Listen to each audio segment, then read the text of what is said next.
This is still a very fluid situation. People have been moving right over here at the intersection, pretty further back down towards the Capitol building. We'll continue to see how this all goes. We do see several officers still in their tear gas masks, and they continue to have that heads up. Okay, so now somebody just threw a road flare into this area where we are at, and they are continuing to fire those rubber bullets. Those winds are still very strong out here, as you can see, and crews are still out here mopping up what's being known as the Foothills Fire. Brandy Swift says that she's never bought a lotto ticket. Her husband, James, says that he only buys them maybe once or twice a week, and obviously plenty of people are still buying their own lotto tickets. There's something very, very special about being on the mountain and being in the snow during Christmas. Steve Marley, we got here probably about 5 minutes ago. We've been seeing this Coast Guard helicopter flying overhead. The amount of trash in Jean's home is called a level 3 hoard. But the question is, what is that and how did it ever get this bad? You can take a selfie on your phone or take a picture with a regular camera on any of the 16 sets that they have here. Underneath all of this is actually the family's car. We're here in front of the Davis Estate Winery, where you can see the fire just up on this hillside slowly creeping down. Physically distanced while at restaurants and bars once the stay-at-home order is lifted. So they may have to imagine what a cheers sounds like, but some people say they're okay with it. We actually moved a little bit closer towards Doco, and we heard some people talking about businesses being broken into, and this is what we're seeing right now. This is Kicks. It's a fashion store. This neighbor says as soon as this bullet flew through her window. The Notes for Hope group says 2 days ago they came out to the bridge to check on cut down or damaged signs. When they opened up the call box, they noticed phones in 2 of the call boxes were ripped out. Some theaters say it's great to know that they can welcome people back in their seats, but how few people they can welcome back in may not be worth it. So some theaters are holding off on reopening their doors. People young and old have been coming to this center median to pay their respects to this 14-year-old boy. It's probably some of the hardest steps to take and the worst sights to see. Seeing your property of nearly 20 years now look like a war zone. Dilso Balthazar remembers waking up to bright light, thinking the sun had just come up, but it was only midnight. And I was look at the clock, say, "Oh, time to go to work," and it was not. There was a fire right up at the top here. Then we evacuated. Balthazar stayed behind to fight the fires. A lot of his contracting equipment and most of his property were lost in the blaze. That's what led to the truck. And there was a lot of other equipment and material. But one thing is still standing. The thing everyone hopes survives. Home. Lucky. And a neighbor helped. Mike Johnson came down and put up the fires. I was trying to climb the columns. A neighbor helping another neighbor as their own home was going up in flames. He's a good man. You can't do nothing. You got to go help. Dilso's neighbor wasn't the only one lending a helping hand. Tow truck driver Brian Smith drove his truck through different Vacaville neighborhoods, alerting people to get out of Dodge. Another selfless act in a hectic time. All I could think of is like the last fires. You know, people not even waking up and their house is on fire.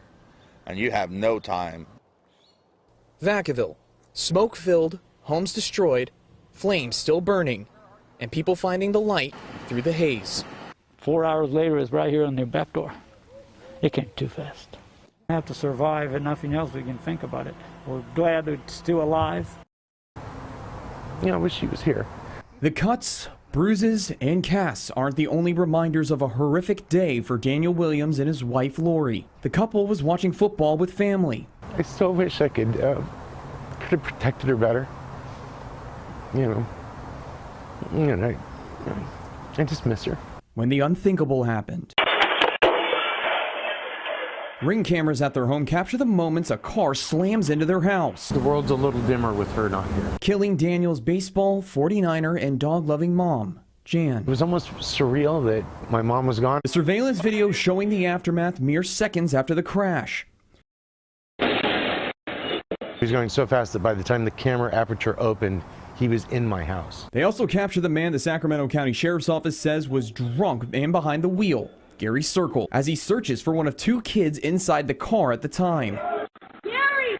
I got it! In this day and age, to be that selfish and that mind-numbingly stupid, to have children in your vehicle. I don't know why anybody would do that to endanger the children that were with him. It's just selfish.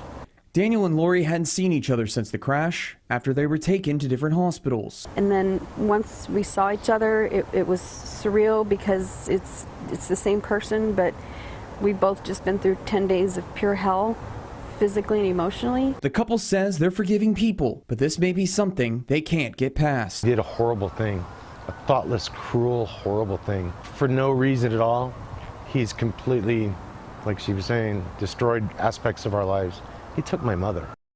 She's family. Richard Lyons and his corgi mix Courtney have a bond that goes beyond pet and owner. She was literally at death's door when I adopted her from the county animal shelter. Had not I been notified, she would have been euthanized the following morning. The two have been on plenty of walks in 6 years, but Richard noticed she was stopping more and more often. So the Vietnam veteran took his cherished Courtney to the man dubbed the street vet, Dr. Quan Stewart. It wasn't long before x-rays showed what was wrong. She had more bladder stones than I've ever seen in one dog before. Courtney's condition so bad she needed surgery. The price tag, $3,200. I'm on 100% VA disability, PTSD. What I have coming in is what I haven't coming in.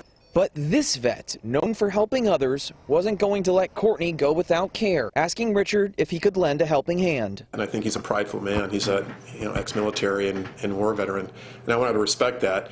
But when I mentioned gently, would you mind if I offer some help, he said, absolutely, if you can. After the money I raise, this is what you're going to have to pay.